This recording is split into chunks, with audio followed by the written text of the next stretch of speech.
एक सुनहरे भारत की ये छोटी सी झांकी है। अभी जमीन में नींव भरी है, महल बनना बाकी है। एक सुनहरे भारत की ये छोटी सी झांकी है।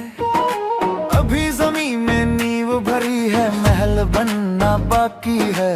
मुश्किल से तुम मत घबराओ, बाधाओं को गले लगाओ। नए भारत का जज्बा लेकर हिम्मत कर आगे बढ़ जाओ। अभी तो चलना सीखा है, हवा में उड़ना बाकी है। अभी जमीन में नींव भरी है, शेष महल बल बाकी है। एक सुनहरे भारत की ये छोटी सी झांकी है। अभी जमीन में नींव भरी है, महल बनना बाकी है।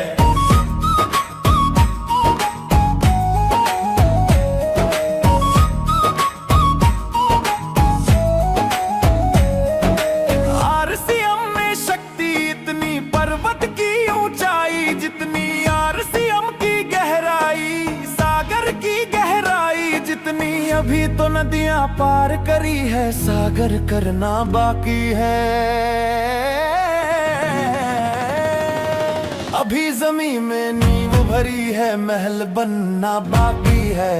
एक सुनहरे भारत की ये छोटी सी झांकी है। अभी जमीन में नींव भरी है, महल बनना बाकी है।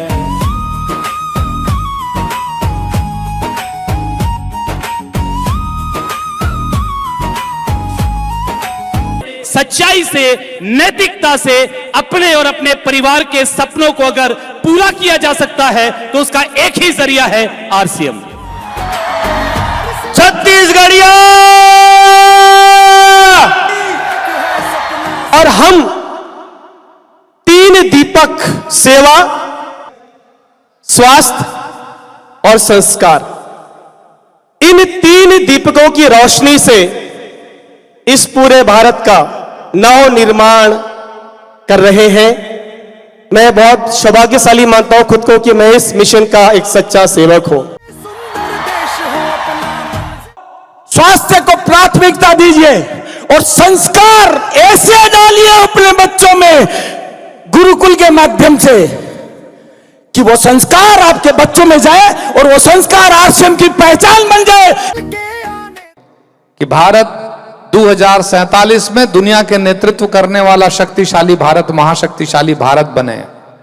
और वो महाशक्तिशाली भारत बनाए कि हम सब के जिम्मेदारी है, अपन अपन क्षेत्र में जम के मेहनत करे के जिम्मेदारी है। त्रिलोक चंद जी का उद्बोधन सुन रहा था तो ऐसा लग रहा था कि इस मंच से कोई संत सामने आए हुए भक्त जनों को संबोधित कर रहा है कि इतने लोगों को एकत्र करने के लिए अगर ये कोई राजनीतिक कार्यक्रम होता तो मालूम नहीं हमको कितने संसाधन इसमें बिखेरने पड़ते। त्रिलोक चंद जी, कि आपने 25 साल में इतना यश कमाया है। मैं सेल्स का बंदा रहा हूं, मार्केटिंग का बंदा रहा हूं, लेकिन आज मैंने आपको अपना गुरु मान लिया। 3 और उद्देश्य हमारे जीवन में जुड़ गए हैं: सेवा, संस्कार और स्वास्थ्य। अगर हम लगातार इस पे भी काम करते रहे और लगातार हमने लोगों को जागरूक किया तो शायद हम सब बहुत जल्दी एक नए भारत का निर्माण कर पाएंगे। और सर को ये वादा करना चाहते हैं हम कि सर, हम खुद के लिए नहीं जिएंगे, हम इस देश के लिए जिएंगे।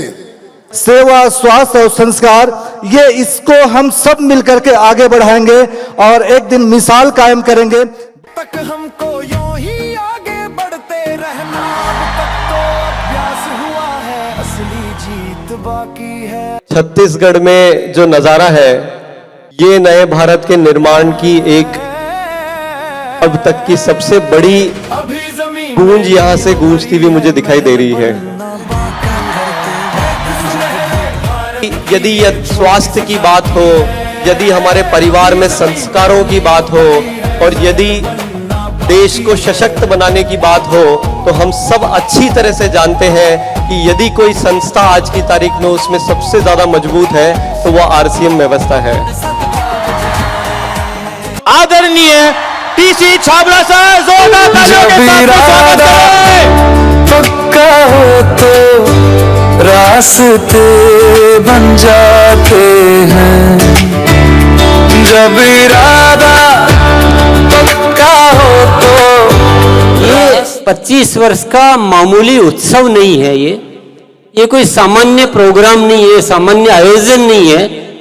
ये ऊपर वाले की एक बहुत बुलंद आवाज है कि मेरे प्यारे इंसानों, इस धरती पर आपके पास क्या क्या मौजूद है, अस्तित्व ने आपको क्या क्या दिया है, जरा उसको समझिए, जरा उसको जानिए। आप लोग जैसे जी रहे हो वो आपका रास्ता नहीं है। आपको मैंने इंसान बनाकर इस धरती पर भेजा है और ये रूपांतरण यात्रा हमारे उस इंसान को याद करने की यात्रा है कि समाज में एक बहुत बड़े बदलाव की जरूरत है, एक क्रांति की जरूरत है, इंसानियत को इस धरती पर लाने की जरूरत है। और ये आरसीएम का जन्म हुआ है वो सिर्फ इसीलिए हुआ है कि ये पूरा देश एक बन जाना चाहिए ना, ये प्रेम से जुड़ जाना चाहिए ना। हमारे जीवन में प्राथमिकता पैसा नहीं होना चाहिए, हमारे जीवन में प्राथमिकता प्रेम होना चाहिए। हम कृष्ण ने गीता में कहा था कि अगर आपको जो चाहिए वो प्राप्त करना है तो आप करो वह जो मैं कहता हूं। आरसीएम भी यही कहता है, आप सिर्फ प्रेम करो